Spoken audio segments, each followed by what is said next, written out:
Assalamualaikum warahmatullahi wabarakatuh. Semoga sobat semua selalu dalam rahmat dan nikmat Allah yang Maha Kuasa. Amin ya rabbal alamin.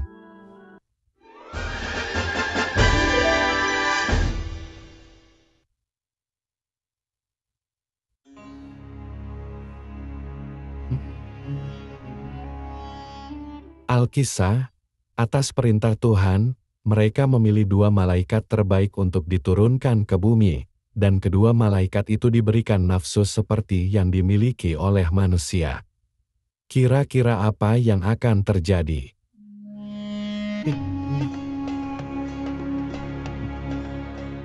Dengan perintah Tuhan, mereka memilih Harut dan Marut, dua malaikat yang diberikan nafsu syahwat, dan diutus ke bumi untuk menjadi hakim yang adil di antara manusia.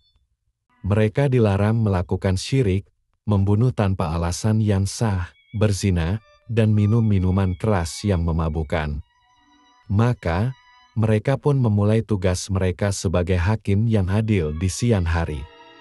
Pada sore hari, mereka berdoa kepada Tuhan yang Maha Kuasa.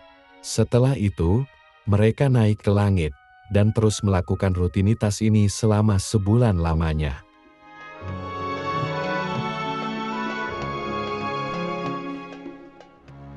Namun, suatu hari, seorang wanita yang sangat cantik, dengan pakaian yang indah mendatangi mereka. Namanya Zahra, seorang penduduk Persia yang telah mengunjungi berbagai kota untuk mencari hakim. Dia mendekati Harut dan Marut dengan perhiasannya, rambutnya tergerai, dan wajahnya bersinar, mengeluhkan masalahnya kepada kedua malaikat Allah tersebut. Setelah mereka melihat wanita tersebut, kedua malaikat itu mulai tergoda dengan kecantikan si wanita, dan mulailah merasakan cinta di hati mereka. Wanita itu kemudian pergi, dan kembali lagi keesokan harinya. Mulai saat itu, kedua malaikat itu saling berbagi perasaan mereka, tentang ketertarikan yang mereka rasakan terhadap perempuan yang cantik rupawan itu.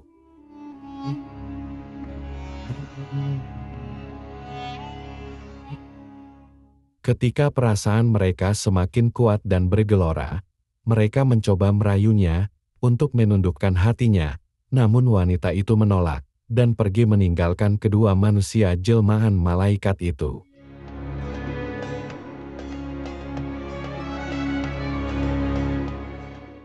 Pada hari ketiga, wanita itu datang lagi.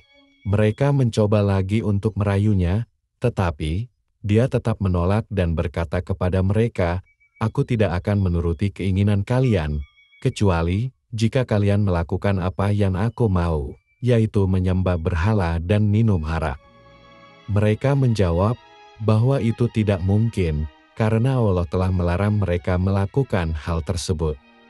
Mereka menolak permintaan wanita itu, dan wanita itu pun menolak permintaan mereka, lalu dia pun pergi.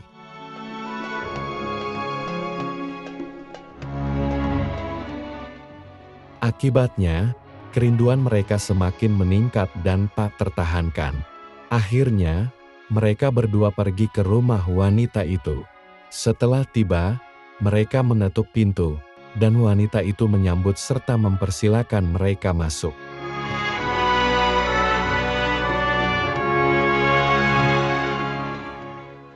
Dia menyajikan makanan untuk mereka, dan mereka pun makan bersama. Selesai makan, mereka kembali mencoba merayu wanita tersebut. Akan tetapi, perempuan cantik itu kembali mengingatkan mereka tentang apa yang dia inginkan dari keduanya. Mereka lalu menyatakan bahwa syirik dan pembunuhan adalah hal yang tidak akan mereka lakukan, karena itu adalah dosa besar di sisi Allah, tetapi mereka berpendapat bahwa minum arak tampaknya lebih ringan dibandingkan dengan dosa lainnya, dan mereka pun bisa meminta pengampunan dari Allah setelah meminum arak itu. Namun, mereka tidak menyadari bahwa minum arak adalah awal dari segala kejahatan di muka bumi ini. Lalu, mereka pun memutuskan untuk minum arak. Setelah mabuk, mereka berdua melakukan perbuatan asusila dengan wanita itu. Tapi tindakan mereka ternyata disaksikan oleh seseorang yang kebetulan melewati rumah perempuan itu. Tanpa pikir panjang, mereka kemudian membunuh orang tersebut, karena takut perbuatan mereka akan diketahui oleh khalayak ramai. Selanjutnya, wanita kembali meracuni pikiran kedua malaikat itu. Ia memerintahkan mereka untuk sujud kepada berhala, dan mereka pun menuruti, sehingga saat itu juga mereka menjadi kafir di hadapan Allah.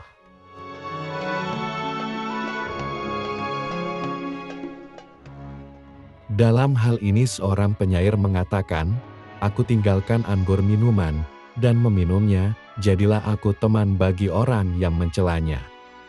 Orang yang meminumnya telah tersesat dari jalan kebenaran, dan membuka pintu kejahatan.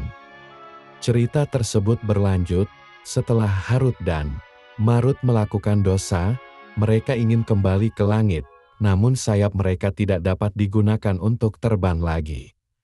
Mereka kini menyadari konsekuensi dari perbuatan mereka.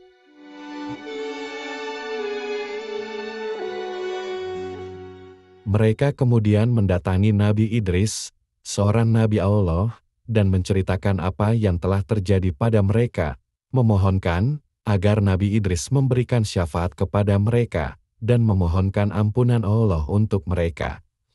Mereka mengatakan kepada Idris, bahwa mereka melihatnya memiliki tingkat ibadah yang tinggi, yang dapat membawanya ke langit, dan meminta bantuannya untuk memohonkan ampunan kepada Allah.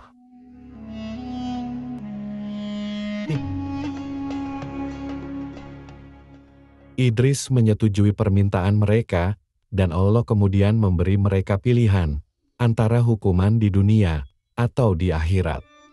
Lalu mereka berdua memilih hukuman di dunia.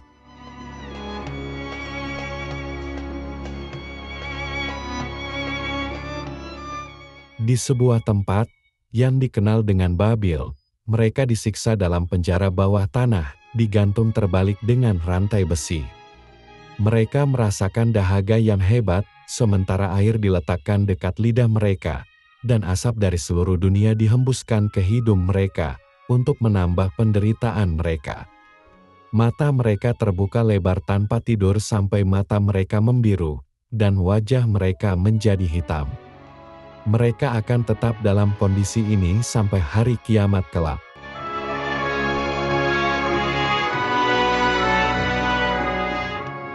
Kisah ini mengajarkan kepada kita, begitu besarnya cobaan kita melawan hawa nafsu. Dan kita yang masih terus berbuat dosa harus ingat, jika tidak segera bertobat, hukuman di akhirat akan abadi, jauh lebih dahsyat dari yang dialami oleh Harut dan Marut. Mereka memilih untuk disiksa di dunia oleh Allah daripada di hari kiamat, karena hukuman dunia memiliki batasan, sedangkan hukuman di hari kiamat adalah kekal abadi.